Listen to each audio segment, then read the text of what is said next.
found the ancient stellarium perched on a cliff facing the Arctic Ocean after a day of sailing due north of the Eskimo encampment. Jacob van Oostad was our most keen member of the expedition.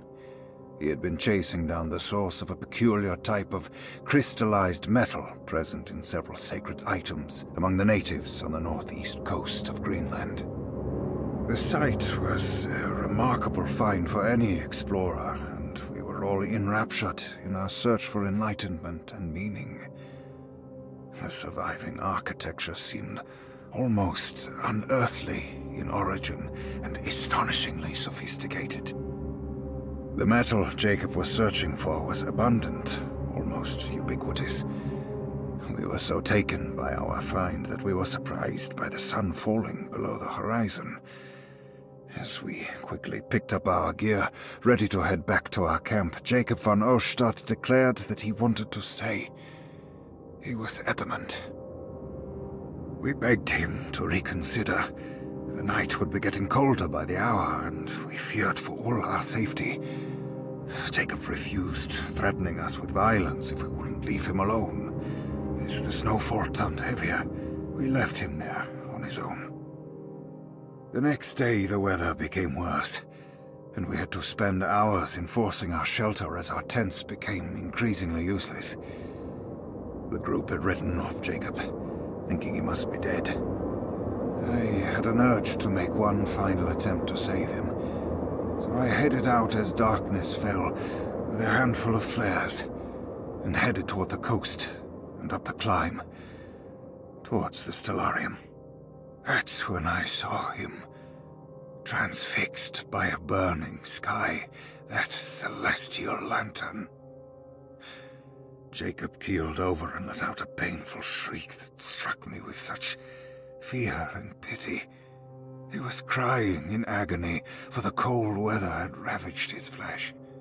I called out to him, and he turned to face me. His vacant stare held me in place like a needle through a butterfly, and he said, "You must leave now, Ashtan. Go, and never come back." And so I left.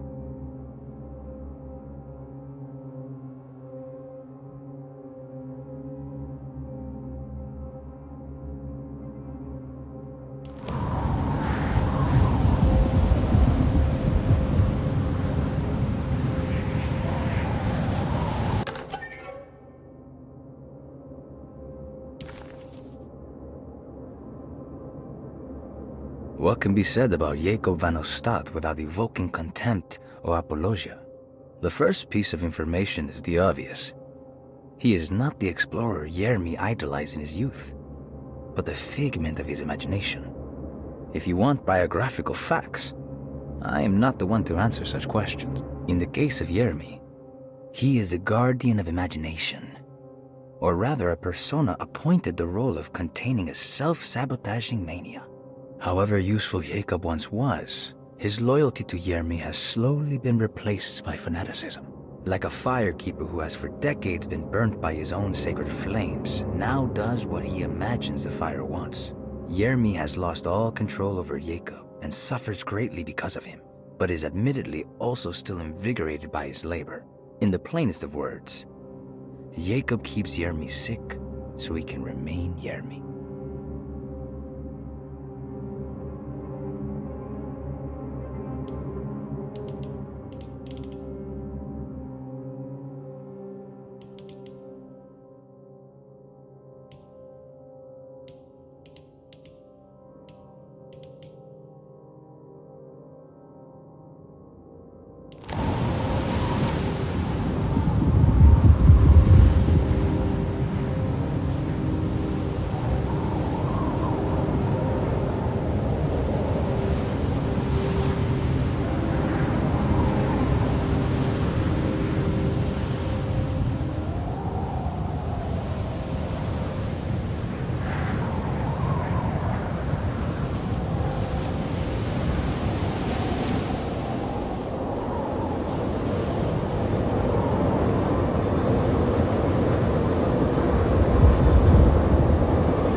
Hey, you! What are you doing here? What is this place? Turn back, detective. You're not wanted here. Whoa, take it easy. I'm not your enemy. Oh, you're wrong, detective. You're wrong.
sake, stay dead, will you?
God's sake, stay dead, will you?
God's sake, stay dead, will you?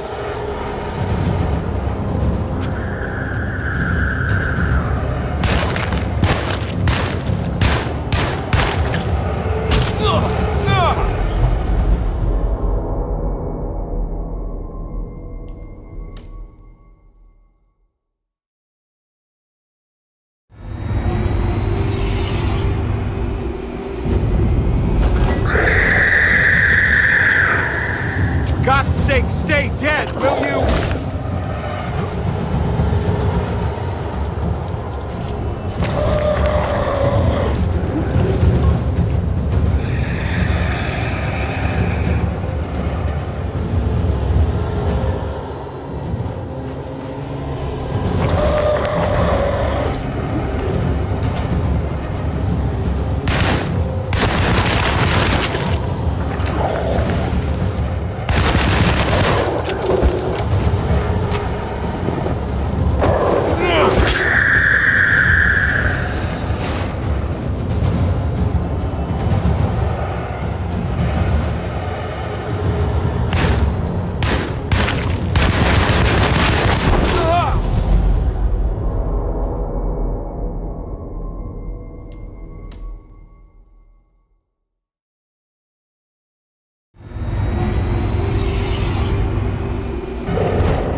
I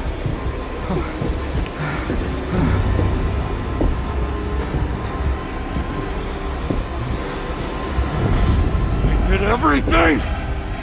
Aren't you happy? Stupid charlatan! What more do you want from me? You want me to lose my mind? Oh, my Lord! Doctor! Baptiste! Quick! Jesus. What were you thinking, compadre?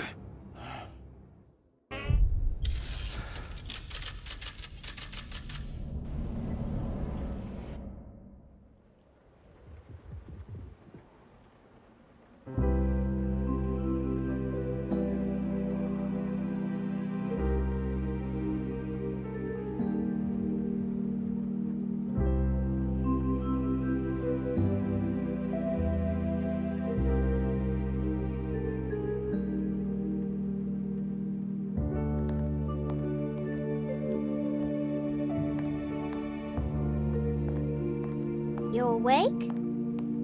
You are awake. Mr. Conby's up. Hey, buddy! I thought you'd be knocked out for the rest of the night. Come on out and join us, will you? I'll save you some gumbo. Good to have you back. You gave us all a good scare. What happened? You had a psychological breakdown. Sorry for manhandling you, but you're being violent, you see. You stabbed Jeremy and then punched Dr. Gray. Are they... okay? Jeremy's a little strange, but everything's back to normal. Really? All thanks to you, combat. You want to try standing up?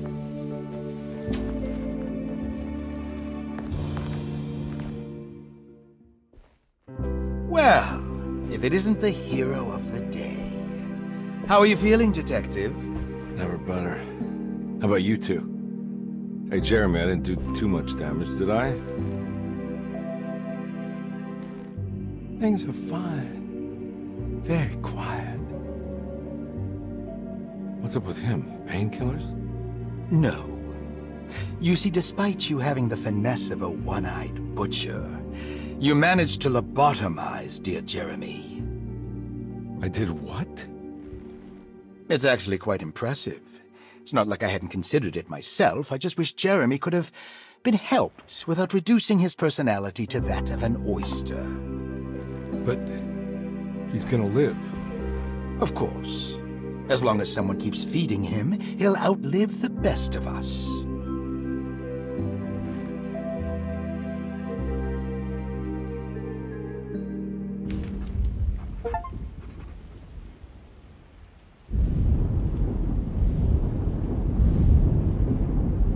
Does Emily know about Jeremy's condition? Yes. She seems to be handling it quite well under the circumstances.